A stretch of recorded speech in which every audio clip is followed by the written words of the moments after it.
Good morning and a warm welcome to everybody listening to today's earnings call of Scandinavian Astor Group. The CFO, Wictor Billström, is with me today and will guide you through the presentation in the coming, half an hour, 40 minutes.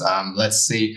This will be followed by a question and answers session where you can ask your questions either via text or audio line. And without further ado, I will hand over the word to Wictor. Go ahead, please.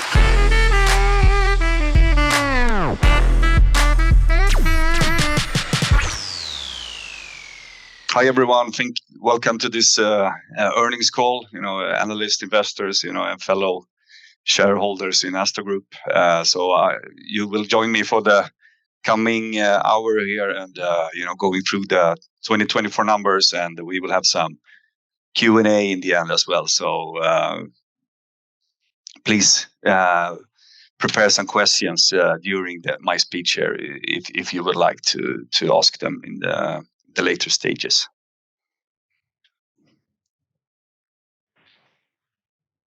Yeah, for the ones that don't know me, my name is Wictor Billström. I'm the CFO of Astor Group. I started in the board of directors, but I saw that the biggest, impact and contribution I can make is by working as CFO. So since about 2 years, I'm the CFO at Astor Group, and my background is from asset management, finance, insurance.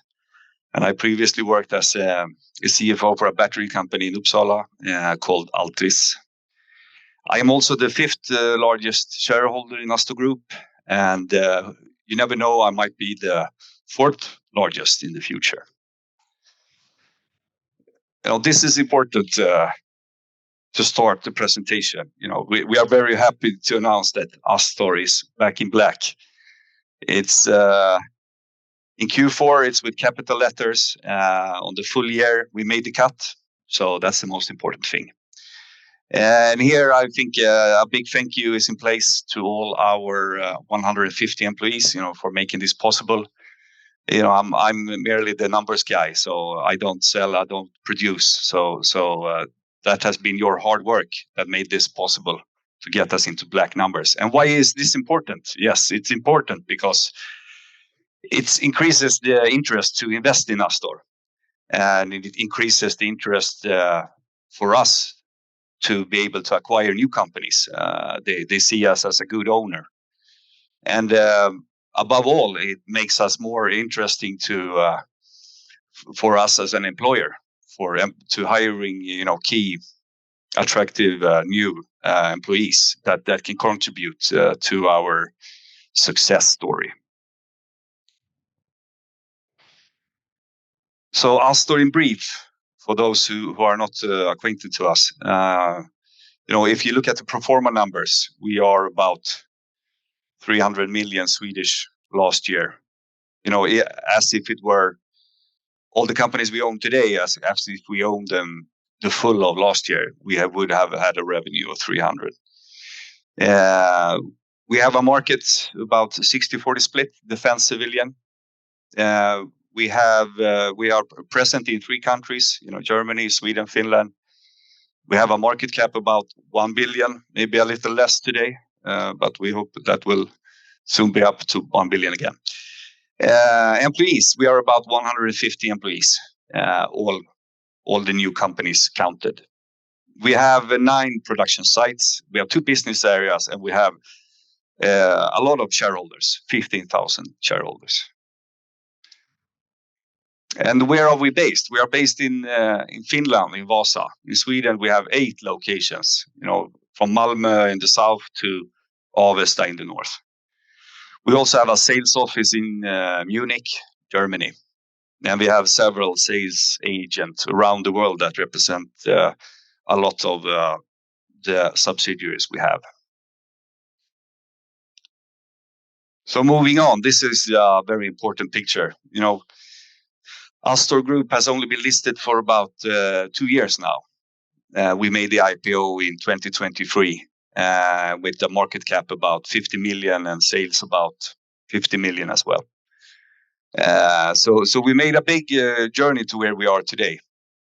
And we still see us a small cap, but in the future we want to be a mid-market player. We want to be much bigger than we are today, and we see the market as a lot of small caps. There are many defense companies that are very small, with only maybe a few millions in sales in Swedish, and we see maybe that there are at least a couple of hundreds or maybe 1,000 companies that could be interesting, that have defense business or a interesting dual use products. We can be the acquirer of those and move on to the position to be a mid-market player. And there are not too many companies there today. I think Mildef is getting there. Invisio is maybe there, but we have a broader perspective than they have. We can acquire a broad range of businesses in our business areas. Moving on, maybe this is no news to most of you, but we have a target of 400 million Swedish in 2026, with the EBITDA margin above 15%. And most of the companies, or all of the companies we own, actually are niche players. They have a very strong niche, and some of them are the dominant company in their respective segments. So moving on to the business areas, we have two business areas today, as I mentioned. We have Astor Tech and Astor Industry, and in Airsafe to the left, we manufacture and sell aviation security in the form of parachutes, for special cases like light grenades, and special people like paratroopers. They are the customers to Airsafe. So this, we see this as a pearl that could be really big in the future, and with some add-on acquisitions, this could be very interesting. And we have Oscilion, where we came from. Our electronic warfare business. We make jammers to jam everything really, but to jam drones is one thing we are currently looking into the most, I would say. So Oscilion have a very bright future, we think. And we have Scandiflash. I will come more into Scandiflash later, but it's a fantastic company here in Uppsala who make light X-ray, which can see through steel. And then we have Astor Industry, which supports the tech side and sells to other blue chip defense companies. So we have Marstrom to the left. They make hard composite products. They make the crème de la crème, composite products with autoclave based. There's no air bubbles, and it's the hardest, lightest, composites to find. So they have a world market they are selling to. Everyone wants to buy from Marstrom because of their high quality. And then we have Mikroponent, who is based in the south of Sweden. They make etching and laser cutting. There are only two etching companies in Sweden, actually, and Mikroponent is one of them. The other one is not selling to the defense industry and will not do that. So we have a key player here. They make parts to ammunition and parts to other defense material. Moving on. So now we come to the financials. So the recent highlight, we had a very busy Q4 here with the net sales above 90 million, with the EBITDA margin of 22%. We end the year with the order book of 190 million, and the growth to last quarter, or the quarter in 2023 was 329%. And we also listed ourselves in the Börse Stuttgart, up there in the right-hand corner. We made some visits to our friends in Ukraine. We also announced two acquisitions in ID Modeller in the south of Sweden and in Welas in Finland. So moving on to the numbers, there's a lot of numbers here, but if I want to highlight a few of them, it's of course the net sales growth is very strong, and the EBITDA margin for the quarter is also very strong, and on a full year basis we have a adjusted EBITDA margin of 13%. And when I say adjusted, we don't include anything special in adjusted. We included the cost for the acquisition of Scandiflash and a few minor things. So we don't put in a lot of things in this adjusted number. It could be a lot higher if we did that. So we also have a strong cash flow in Q4. That's also very important. So the cash flow is supporting our journey we are on. So we just with the cash flow we can do some capex. We can do small acquisitions just by our own cash generation. So that's very important. So a very strong Q4 here, and also you can see in the bottom here that the net debt is not very high. We have a net debt excluding leasing that actually decreased a little bit year over year. So we have a net debt of about 19 million end of Q4 and about 41 million if you include the leasing. So there's room to finance more of the things we're doing by loans. So moving on to the segments we have, we also, maybe I forgot to mention that, but we moved over to IFRS. That was a very huge thing last year. And since we did that, we also started to report to segments, so the industry and technology segments. So we can see there that we have a good EBITDA in both the industry and the technology side. And of course, Scandiflash is contributing a lot for the technology side, where we included them from Q4. So we expect this segment to be continue to perform very well in 2025. I also want to highlight here that we at least from my view, we see it as we are not adding a lot of extra costs on the mother company. So we're not the group wide costs. The overhead is not that big, and we try to make it and continue and make it as slim as possible to be able to make the profit go up as much as possible, of course. And we also want to support. It's important to show for the subsidiaries we have that we are not using up their money. I see that someone is raising their hand, but we will take questions in the end. So please remember your question. So yearly numbers. You remember we have a 400 million target in 2026. So is there a big gap here, or is it not?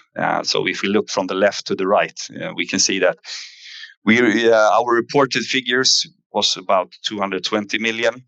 We will reach 400 million next year. But if you include the 2024 acquisitions, the pro forma, we are at 270. And if we include the acquisitions we made this year, as if we owned them last year, we are actually above 300. So the gap to 400 million is not very big as we see it.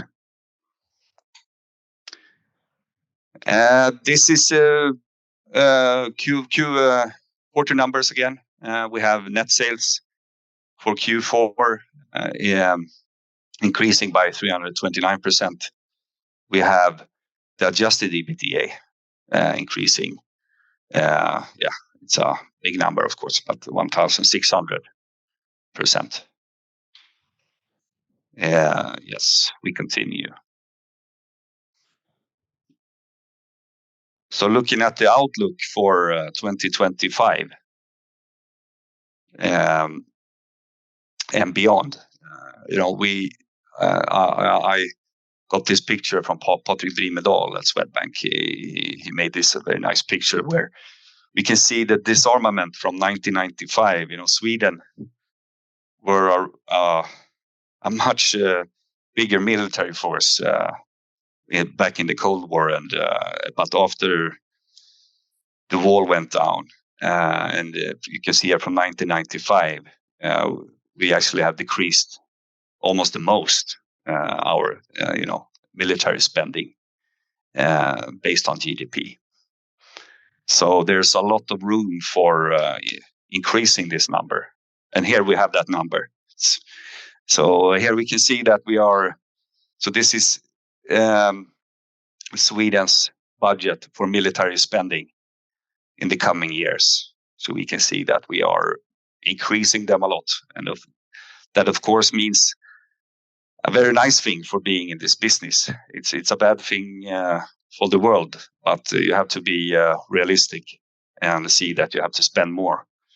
And when you look at these numbers, of course, they will support our growth agenda very well. So, when we started Astor, there were a lot of speculation. If we were another of those buy and build stories that would, do a boom bust kind of story. But we have the market with us for many years, as long as we can see, actually, as long as we can foresee. So that's a big thing compared to the other buy and builds, I would say. And I would not say we are a buy and build, but if you make that comparison, if you want to, we are. I see another question, but we have to wait, Christian. So we are it's very supportive. You need to remember these figures, and I think a lot of Swedes and a lot of Europeans haven't really thought about this. So, but this is of course very, very positive for the business we are in. So what will this mean for us? I think this works very well for us. We have a strong acquisition pipeline to continue to work on. We will continue to expand in Northern Europe. We are also moving to a regulated market here in 2025. We have started up that journey, and we see that we will make it to a regulated market here in 2025. The global polarization, they are self-explanatory, these pictures, of course, but the global polarization is driving our defense business, of course. We will increase our production capacity. We will continue to do a lot of capex and invest in our businesses, but I think it will not be more than we have. It will continue in the same pace as we did last year. And this is also self-explanatory. We have 25 years plus of underspending in the defense sector, and as I showed you, especially in Sweden. So I think this feeds very well into our M&A agenda. We have more than 50 companies shortlisted. There are a lot of them we have contacted, we have discussed with them. But at the moment, we are 8 subsidiaries in the group. And the pipeline split with those 50 companies is about 15% Europe, I would say, ex-Nordic. And then we are looking into UK as well a little bit. But I would say, short term, we would like to expand in the markets we are in, and maybe looking into our closest neighbor as well, Norway.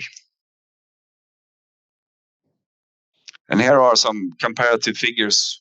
I think that maybe a few of you have seen this, but it's important. I think we made a lot of prudent acquisitions. We don't overpay. We bought a lot of really good companies here the last couple of years. Here are 4 examples. The first one we made, Marstrom when I came in actually as an investor. We bought in 2022. The multiple looks a bit high, but it included property. We have a big property in Västervik in Sweden, which is valued at 30 million. So we actually just paid for the property and got the business for nothing. So it was a very good acquisition. And we will continue to make good acquisitions. But of course, the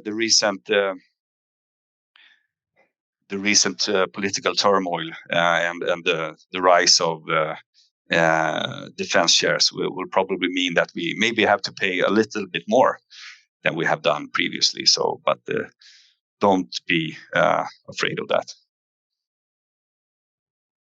So, building the next powerhouse in Northern Europe. Why should you be part of Astor Group? So this is also important. We know that this is important for you to understand what we are doing, but it's also important for the companies we are talking with to understand. We treat them with a lot of respect, of course, but we give them autonomy. We are not. We don't put ourselves in there and make a lot of changes.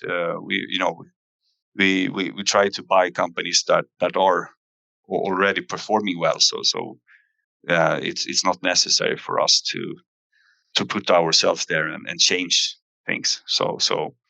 But we want them to, as I said before, we want them to think big. Have a long-term vision, invest in their companies, and a lot of them have been afraid to do that because of the disarmament for 25 years plus. But now they dare to do that, and we should help them with that. So we have a lot of strategic support. We have a lot of defense industry knowledge, and of course we have the scale benefits, etc., and the networks. So what we're looking for when we are making acquisitions is, they should be profitable. It should be great teams. It's great if they are a niche company in their sector and the long-term potential. But we're also looking into, once this back in black, as I mentioned, it's important as well that we can start to buy into companies that are maybe not profitable. Maybe they have a very interesting dual-use product that could be used in a war situation or other stuff in the future. So we have to dare to be to drive innovation as well. So, but I think we can be that player now when we have reached profitability. So here is a little bit more in depth. We have one of our latest acquisitions, Scandiflash, a fantastic company here in Uppsala. We bought them for 95 million. That corresponded to a EBITDA figure of 5.7 for 2023. They have a market share of about 70%, and they actually, during the Cold Wars, used to be government owned. So they were a spin out from Swedish Defense Research Agency.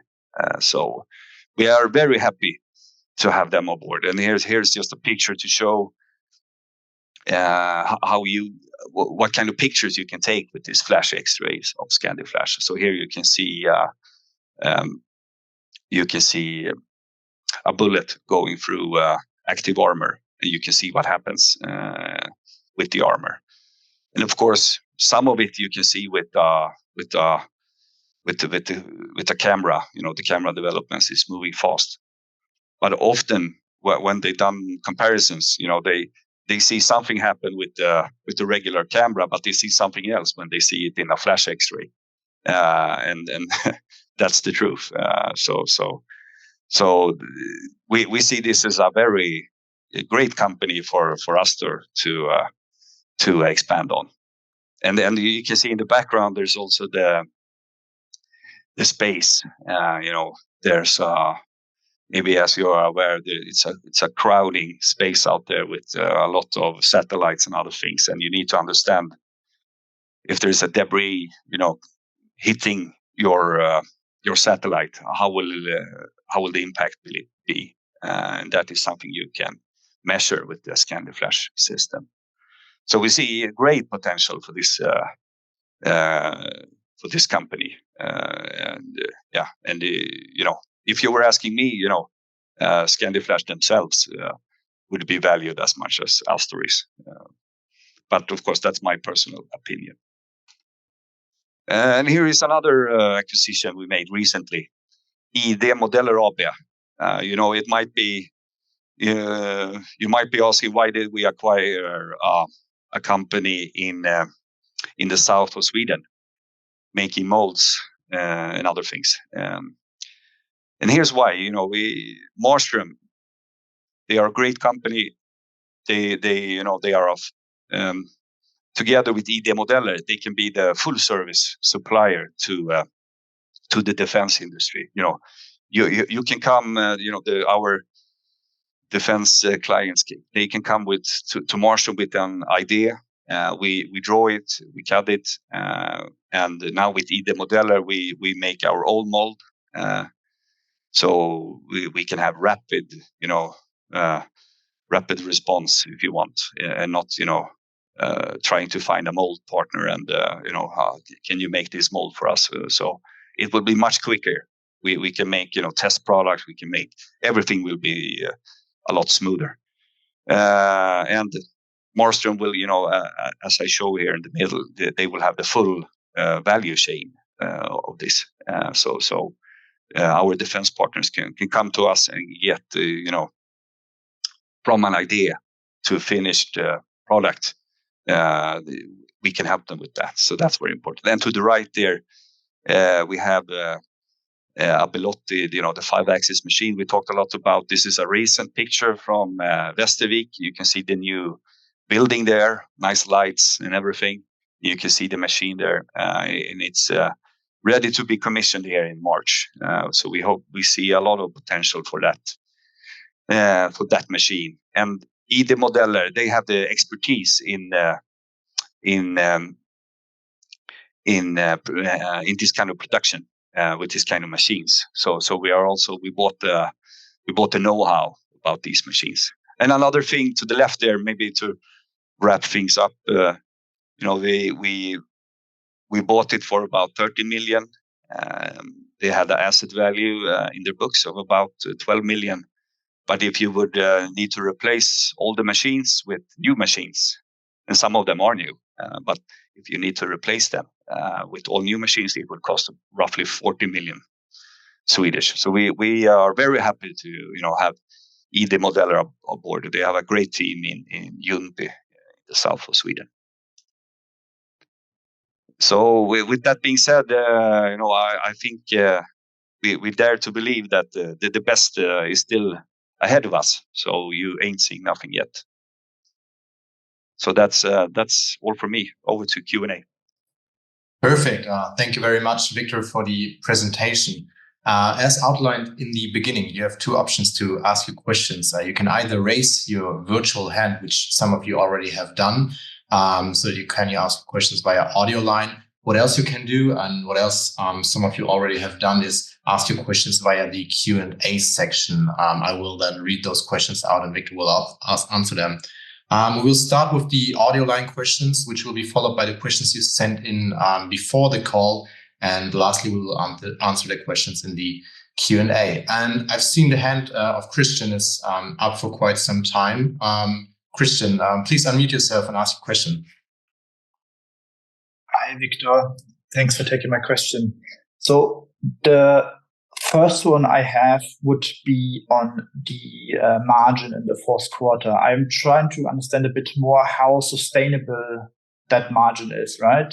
So how much seasonality is baked into that, and were there any one-offs that benefited it?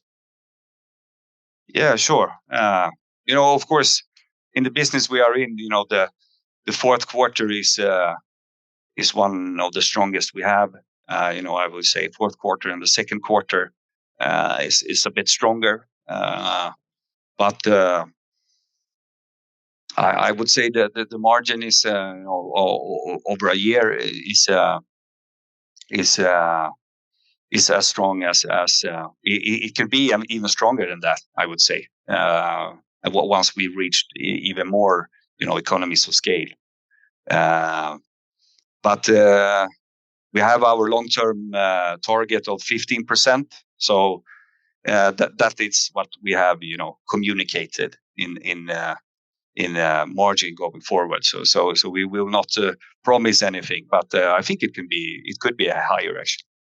Yeah. Okay. So it sounds a bit like the margin target is rather on the conservative side than on the optimistic side, the 15%. Oh, it depends. Q3, with vacation and everything is a bit slower. So we will see. We grow very quickly. So we will know soon. But as of now, our communicated target is about 15%. Okay. And then another question on the recent announcement of the first order that you received at your German subsidiary. What is your expectation? How important is Germany as an end market for you to become over the next few years?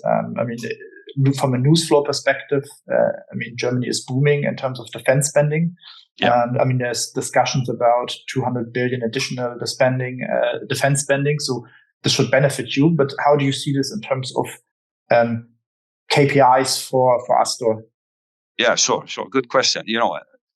We wouldn't have set up a flag there if we didn't see it as very important for us. There's a long history with cooperation between Swedish people and German people, and we think we should definitely be present in the German market, and we will try to grow as quickly as possible we can there with with some business or our current subsidiaries or looking into acquisitions. We already met a few companies there, and we would like, of course, to expand there as quickly as possible, I would say. And another thing to mention is that our CEO he's not here today, but he has good knowledge from previous experience at Saab from the German market. So that is also very important here. So we are not newcomers to Germany. We don't just set up a flag and hope for business to come, but we drive business ourselves. All right. And then because we're just touching point on the topic of acquisitions, with everything going on, right, and NATO probably having to raise defense spending, demand is not going to be really an issue. Do you see this impacting your ability to acquire companies at the multiples that you have been acquiring them? Because if their order books are starting to fill up, I would rather expect the price expectations of the sellers to increase. Do you see this, or rather not in the super small company space that you're active in? Yeah, sure. Yeah, I think at some point, the expectation will go up. As of now, the acquisitions we made, it hasn't. But of course, as I said in the presentation, I think given the last 10 days of turmoil here, I think expectations is likely to go up. But it depends. We will not overpay, but if there's a good business, we have to find common ground and maybe pay a little bit more than we used to have. Right. And do you have a set amount of acquisitions or a financial amount that you would like to spend over the course of 2025? Yes, that's a good question. No, we haven't communicated anything separately on that. But of course, we made a couple of acquisitions last year, and I don't think we would like to slow the pace down. So maybe similar to last year, or at least if you look at maybe a bit larger acquisitions, and then maybe if you look at the total amount of sales we are adding to Astor, maybe that should be a bottom line that we want to add this year as well. Okay, perfect. Yeah, that's it for now. I'll jump back into the queue. Thanks. Yeah. Thank you, Christian. And I see another hand up there from Robert. Robert, you can unmute yourself now and ask a question.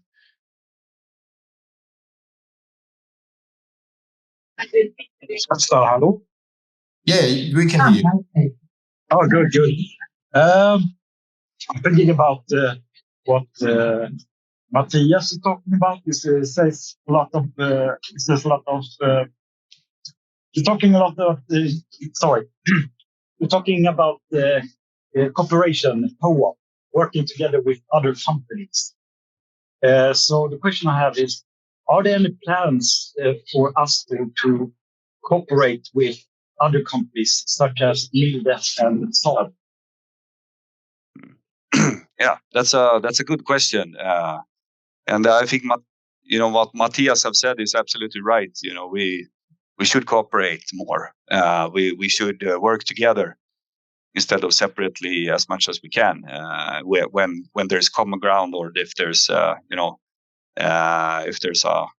if there's a similar product that we are developing or otherwise. But of course, I cannot go into any specific discussions we are having. Those it will be for the future to show if there's anything.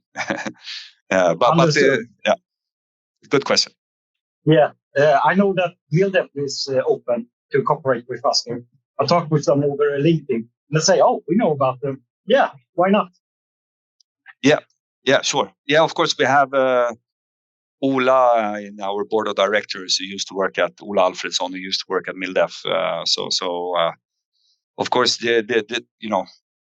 there are a lot of communications going on between the defense companies, and of course that's also important for us. We want to be, as I said, a bigger player. So for us, it's even more important to have these discussions.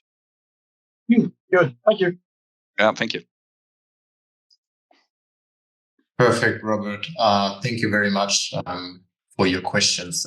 As we have no hands raised for the time being, I would suggest let's dive into the questions you asked beforehand. If you want to ask questions via audio line, please raise your hand. We will do this then afterwards. First question that was asked before the call, Wictor, was Q4 a one-off given the good results you delivered? Maybe you answered this already before, but Yeah, sure. Yeah, but of course, as I said, there are some seasonality. Q4 and Q2 being one of the stronger quarters.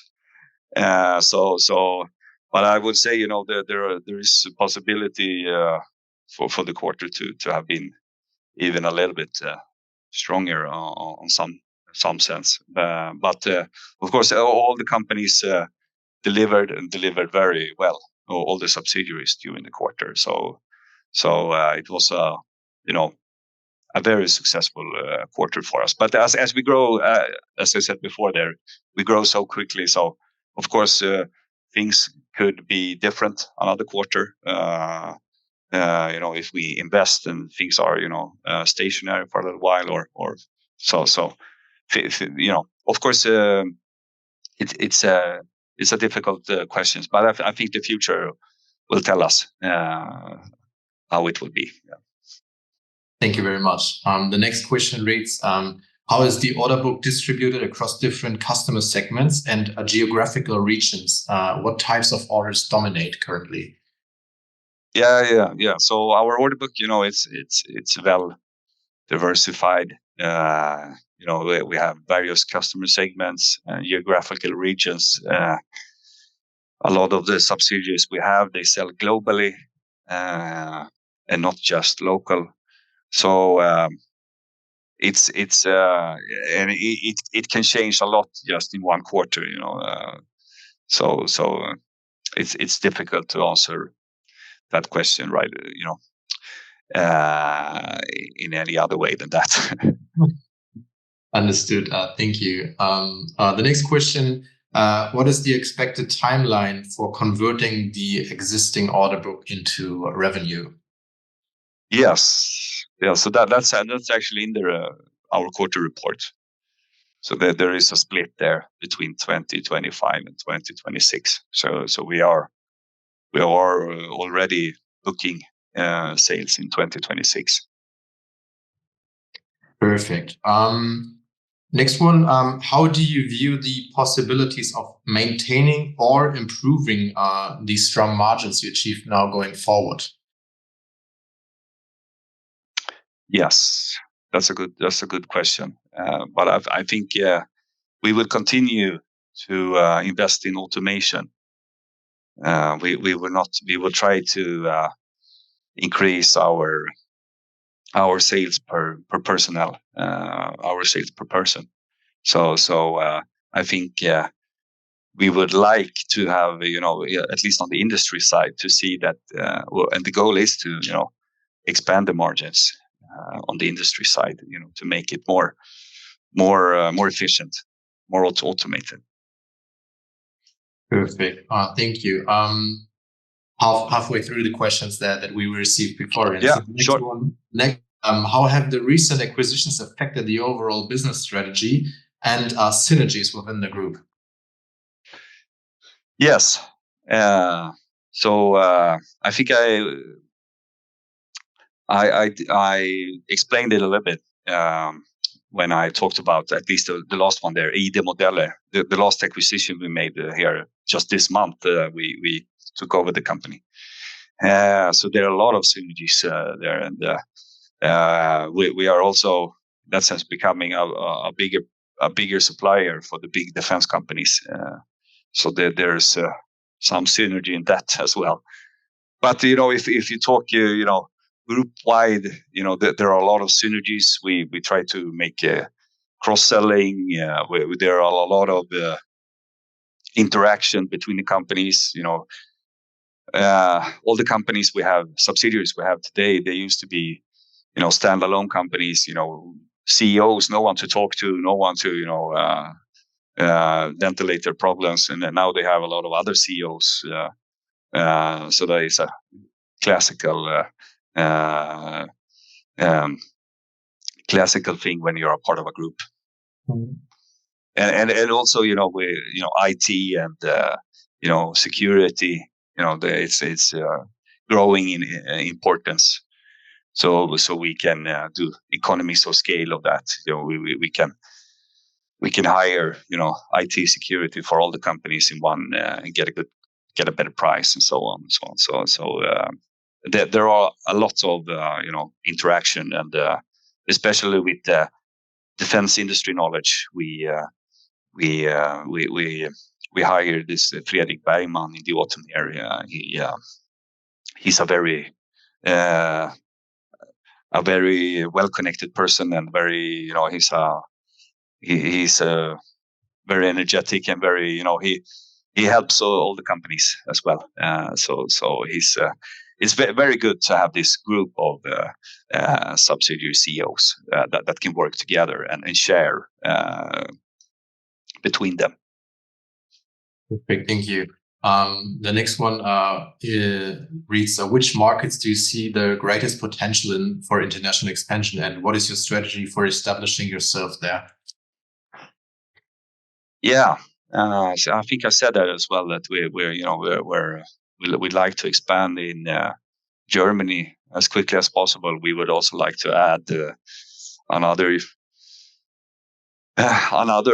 country, and maybe our closest neighbor, Norway, would be a good starting point. But of course, Europe is our focus, to help Europe increase their defense spending, and to help our close neighbor in the east. That sounds good from all perspectives. Yeah. Next question: which technological trends in the defense and security sector are you focusing on the most, and how are you investing in them? Yeah. So actually, I would say the technological trend in defense, and the one we're focusing on the most at the moment, is the counter UAS systems. that we for example we launched it late last year, this Astor Eclipse. We see a great future for that product, and it's actually like you can say it's a spin-off product from the Astor 4. So we use the same technology as we developed for Astor 4. We use it in the Astor Eclipse, but more, it's smaller, much smaller, and we see it as a great potential to counter the drones, the drone problem we see that especially our neighbor in the east have, but maybe we will have in the future. Perfect, thank you.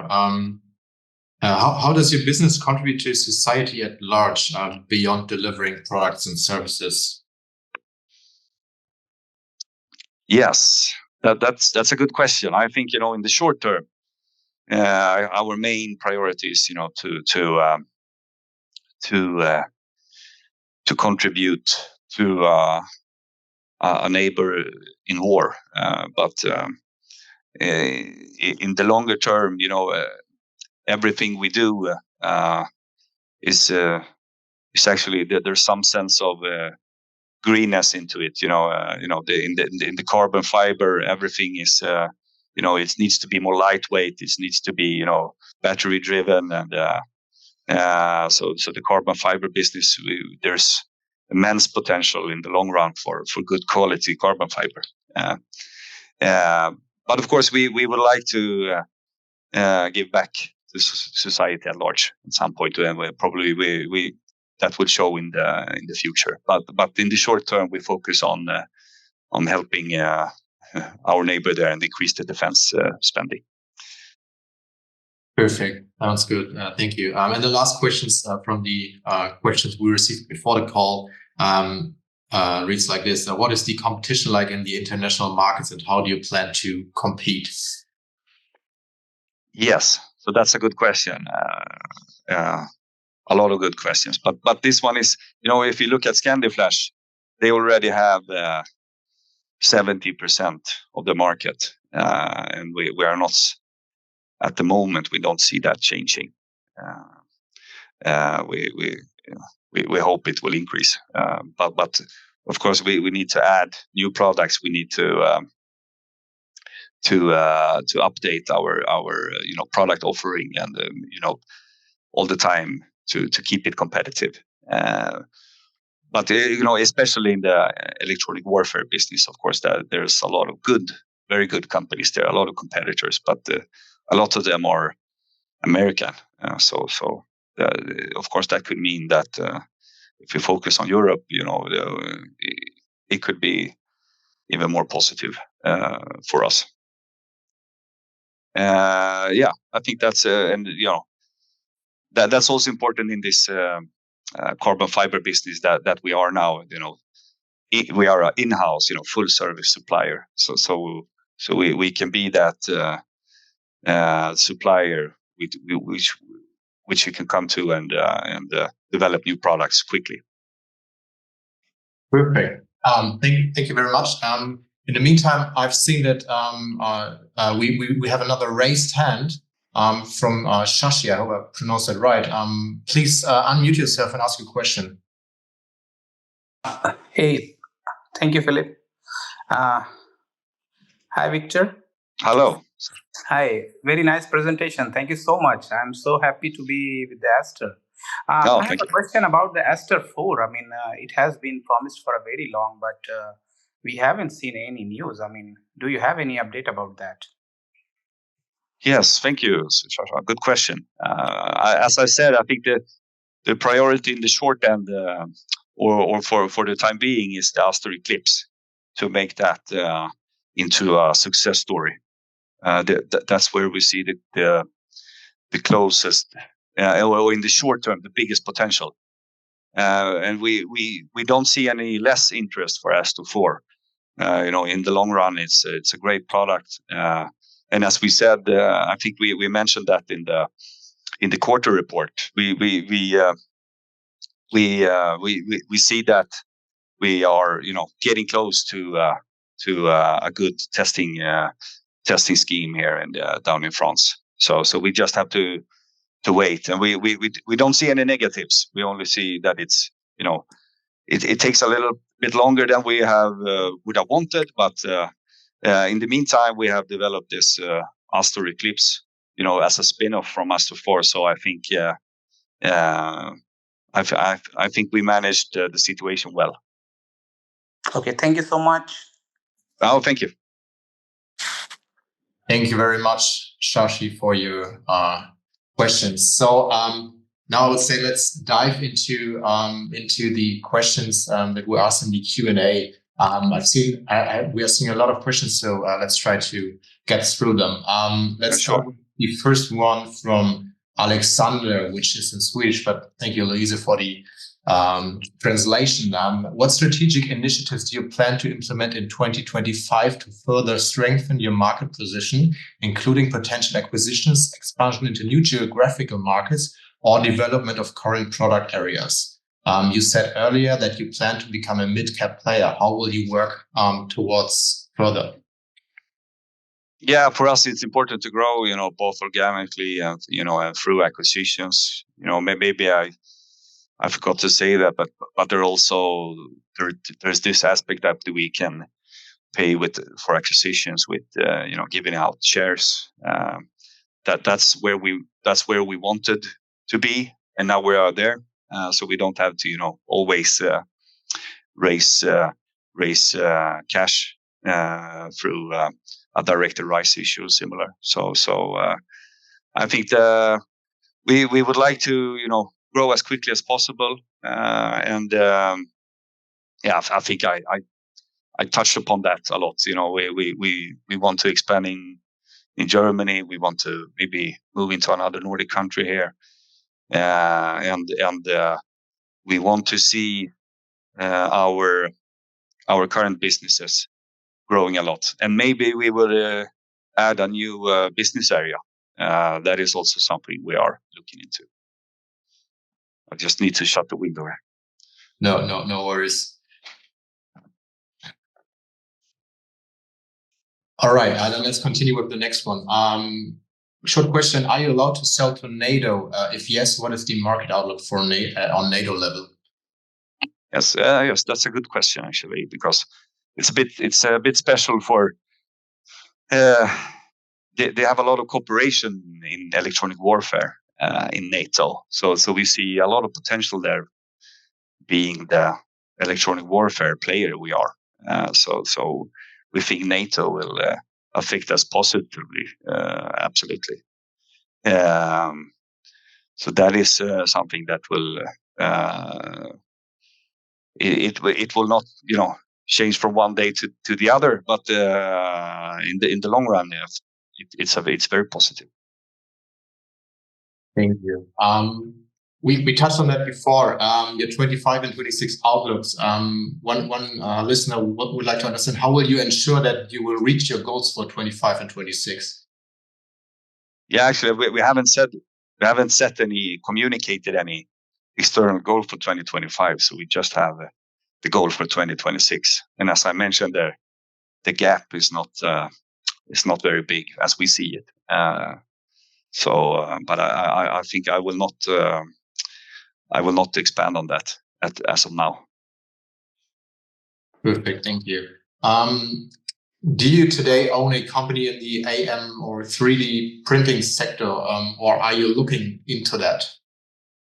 Yeah, well, this is I showed a picture of this Bellotti machine. So that's a 3D printer. We have in Västervik, and as far as we know, we are the only ones in Sweden which have a machine like that. We know there is a bigger defense company that has a similar machine, but it's for hard materials, I think. So we are alone with this machine. So we see a lot of potential for it.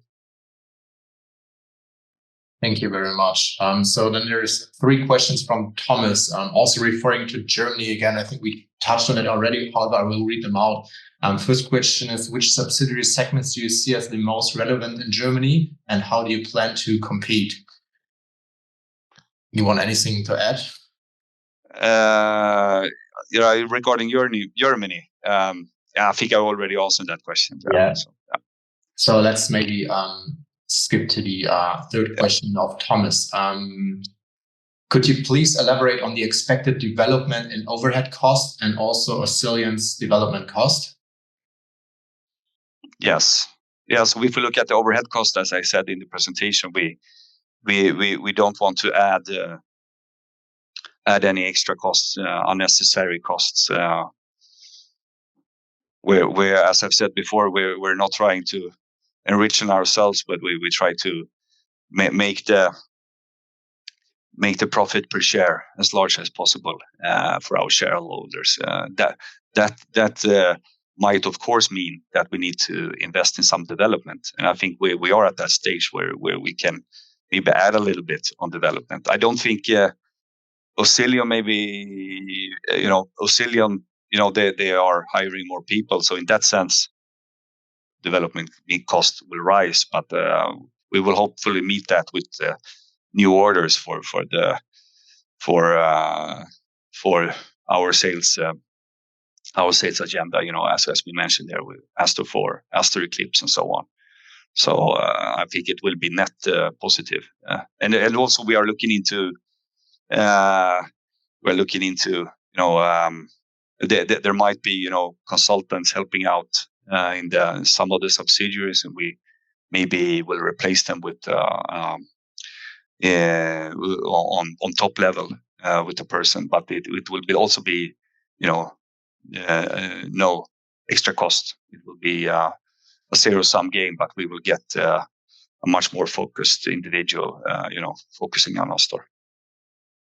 Perfect. Thank you very much, Wictor. I think we have time for one more question. So what is the selling point of going into the Astor community as a company? How do you enhance scalability? And does your company help does your companies help each other grow? And does Astor support the single companies with strategic expertise in different areas such as security, context, etc.? Yeah, I think it's yes to all those questions. The selling point is coming into Astor. I think I mentioned that a few of them. We have the network. We have the financial power to help them. Invest in a lot of the companies we bought today.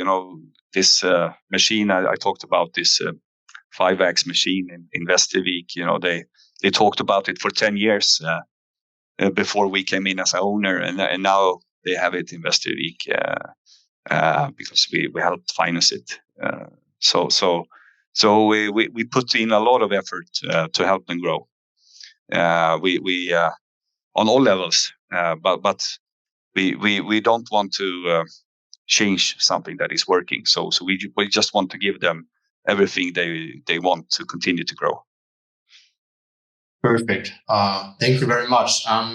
We still have some questions in the Q&A here. I see that. But as we do not have further time, we will provide you with answers to these questions in a separate document on the IR site at a later point. Thank you from my point. And for closing remarks, I hand the word over to you again, Wictor. Oh, thank you. Yeah, it's. I think I already said enough here. So, thank you for listening in. If you're not a shareholder today, I hope to see you in the future. And please feel free to contact me directly also if there's any questions here afterwards.